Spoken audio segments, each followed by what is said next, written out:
Now on the APEC VIP hotline, cutting-edge training for the serious athlete, apecgo.com. Joining us now from Rattle and Hum Sports, rattleandhumsports.com, the Big 12 beat writer, Kevin Lonnquist. How you doing, Kevin? Always a pleasure to be with you, Bryan. I'm doing great. How are you? Doing great. Thanks very much for being on with us. Of course, this is the Red River Rivalry this week. I just want to ask you, before we get started talking about the ball game, a lot of debate right now. Should they keep this thing at the Cotton Bowl or move it to Cowboy Stadium, or should it be a home-and-home deal now? Oh, I think this always my first game that I went to was in 1987. And I can remember fans in the stands screaming one way or the other for keeping it in Dallas or maybe moving it to Norman and Austin and that sort of thing. I mean, my personal preference is if it ain't broke, don't fix it. And I think if the city of Dallas, which has obviously done a great job of stumbling over itself when it comes to big sports ideas in its great history and how they lost the Rangers and building a ballpark there and, of course, the Cowboys. But they seem to get this one right with Texas OU by redoing the Cotton Bowl a couple of years ago and making sure that there's great guaranteed money going toward each school and that. And, it's tradition. I mean, we've seen I personally feel like the game should stay in the Cotton Bowl as long as the city of Dallas does what it's supposed to be doing. Okay.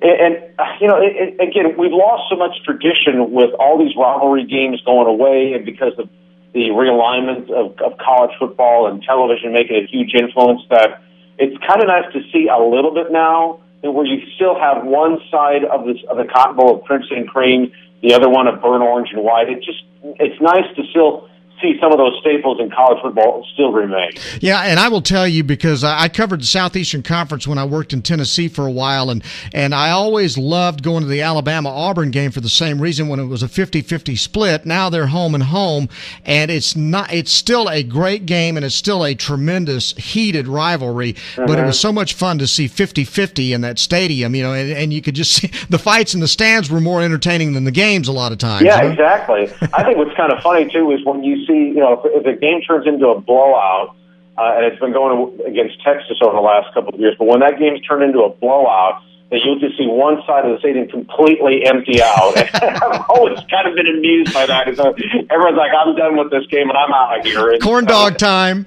Exactly. When you were talking about that, the other rivalry game that kind of brings up that neutral setting is obviously Georgia and Florida, yes. The world's largest outdoor cocktail party over in Jacksonville, and that's always been kind of fun to watch that game too. Yeah, those are great games, and I'm with you as far as leave it alone, if you can.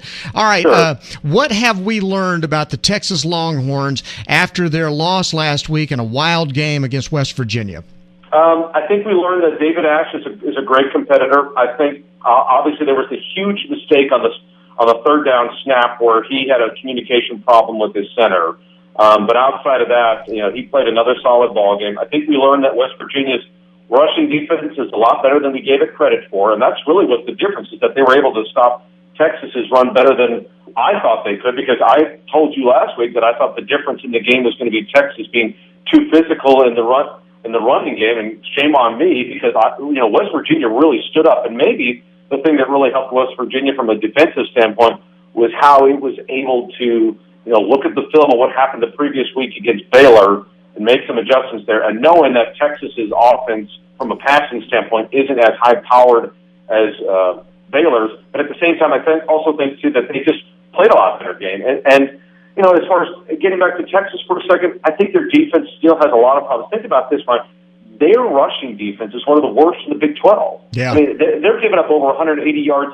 They're giving up over 180 yards a game on the ground. And that's just not Texas defensive football. I mean, Mac Brown kind of tried to spin it this week saying, well, everyone had a lot of expectations about this defense. And he goes, and we weren't that high on the defense, as everyone else was. Well, right now, they're number 7 in the conference in total defense. They're giving up over 400 yards a game, which is nearly 100 more yards a game than they were giving up last year. That unit was really good last year. But, they've got some questions that they've got to answer as far as I think they're hoping that they can get Jordan Hicks, one of their linebackers, back. He's had a hip problem. If they can get him back, that doesn't really cure all their ills, but maybe it gets them a little bit better. Because if you look at the rushing stats that Oklahoma State and West Virginia had against Texas, really gashed them and really hurt them. Okay, now talk a little bit about Oklahoma and what we know about them right now. I still don't have a real good feel about how good that team is either. Yeah, and Bob Stoops has said that he still believes that this team is a work in progress. And really, with Landry Jones coming out and playing a very efficient ball game in Lubbock last week, the Sooners winning for the first time in Lubbock since 2003, that, they were much more complete. It was arguably their most complete performance of the year. They didn't turn the ball over. They were very sharp. I still have questions about, is OU going to develop that go-to running back? I don't think we have the answer to that yet. Are they going to have a wide receiver emerge as the guy to be the leader? This is where they really need somebody. I don't know if that's going to be Stills. I don't know if that's going to be Justin Brown. And maybe Brown won't turn into that because he's the newcomer to the party, if you will. So I don't know if that offense is going to really develop a personality or take on a swagger that we've normally seen from past OU offenses. I really think it's incumbent upon Landry Jones to really take his game to the next level if he can. And I think tomorrow in Dallas is going to have to be the time where he does that. And he's going to have to put this team on his shoulders and say, I'm going to win this game, and I'm not going to be afraid of if I make a mistake, I'm going to bounce back from it. Because that's the one thing about OU is that they've got to find that leadership quality there, and it really has to come from their quarterback. And if Landry can step up tomorrow, make some big plays in the passing game, or keep some plays alive where something else develops down the field and he can make something work out of it, then I think it really changes the complexion for him and maybe for the Sooners for the balance of the season. All right, and who do you think wins the game? I'm so torn on this. I keep going back and forth on this. I think I told somebody yesterday that I still kind of like Texas to win the game, but now I'm kind of leaning toward OU. It's a hard game to call this year. I think they look at each other and they're pretty even. I think OU's defense is a little bit better than Texas, but I think Texas's offense, dare I say, is actually a little bit more explosive than what OU's got. And I don't know if I'd be saying that back in August because obviously there were a lot of complaints about this, but I think for the record, for at least Friday, and not Saturday morning, but for Friday, I'm going to lean toward Oklahoma in this just because I think they just might have a little bit more coming out of Landry. I would give the edge to Landry over David Ash. Wow, okay. I was just about to ask you if you thought David Ash had more of those leadership qualities that you're talking about than Landry Jones has shown. Landry's got the track record. He's in his fourth year in this offense.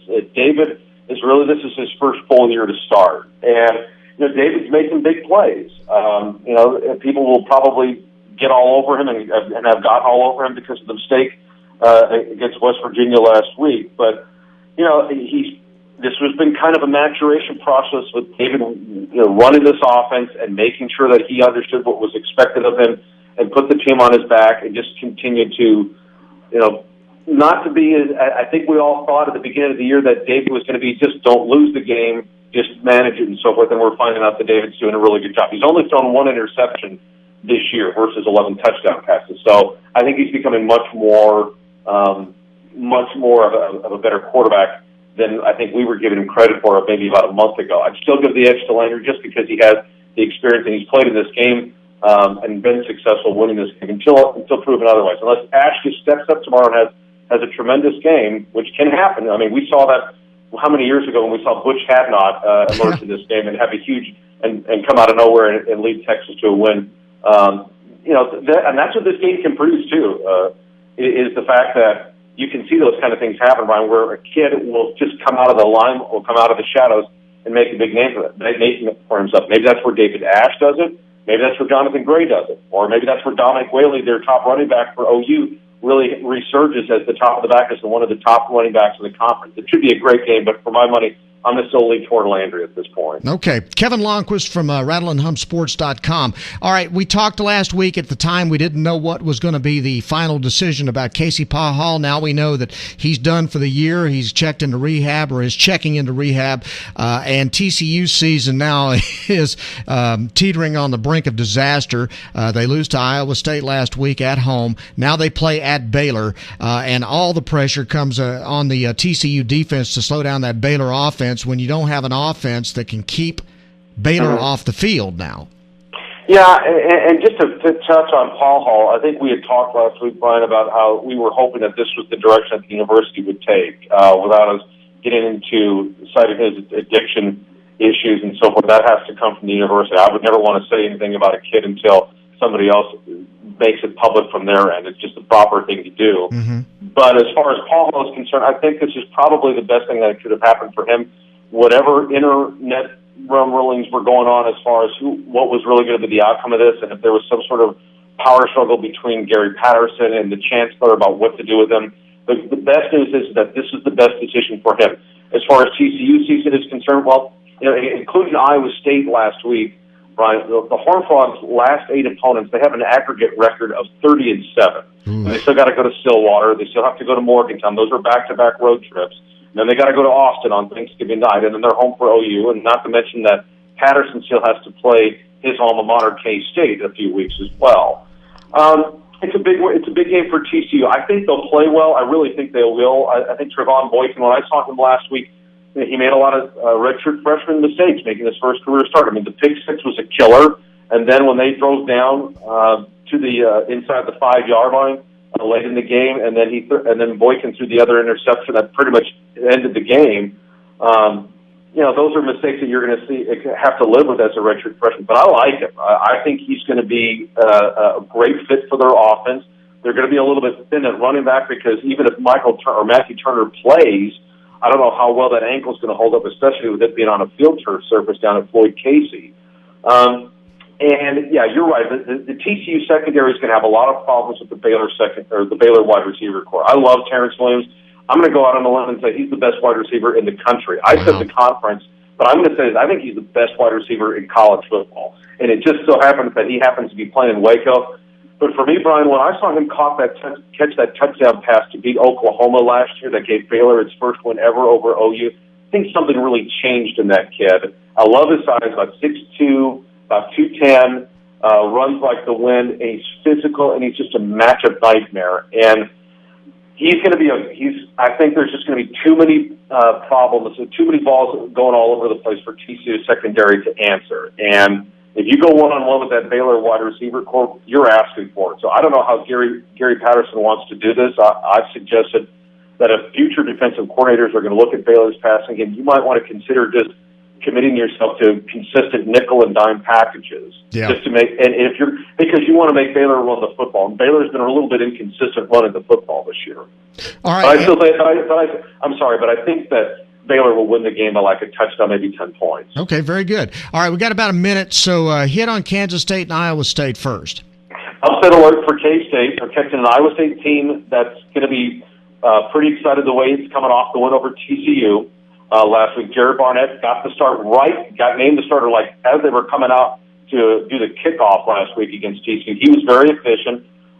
Kansas State leads the conference in turnover ratio at +10, so the Cyclones have to keep control of the football, not turn it over to give themselves a chance. But I think K-State wins that. Then you've got Oklahoma State going to KU, and I think the Cowboys will take over and win that game fairly comfortably. Still don't know about Wes Lunt's status as far as him playing in that football game with his knee, but J.W. Walsh has been pretty good at quarterback. And then finally, West Virginia with its second consecutive trip to Texas, going to Texas Tech. Texas Tech now getting into the meat of playing some really difficult offenses. I think Geno Smith, who hasn't thrown an interception this year in 204 attempts, I think he'll be fine, and I think the Mountaineers will roll in Lubbock. Very good. Kevin, we love your stuff on rattleandhumsports.com. Thanks very much for coming on with us. Always a pleasure, Brian. Thanks. Good stuff. Kevin Lonnquist from rattleandhumsports.com on Bryan Houston Sports Radio Live on 99.3 Talk FM.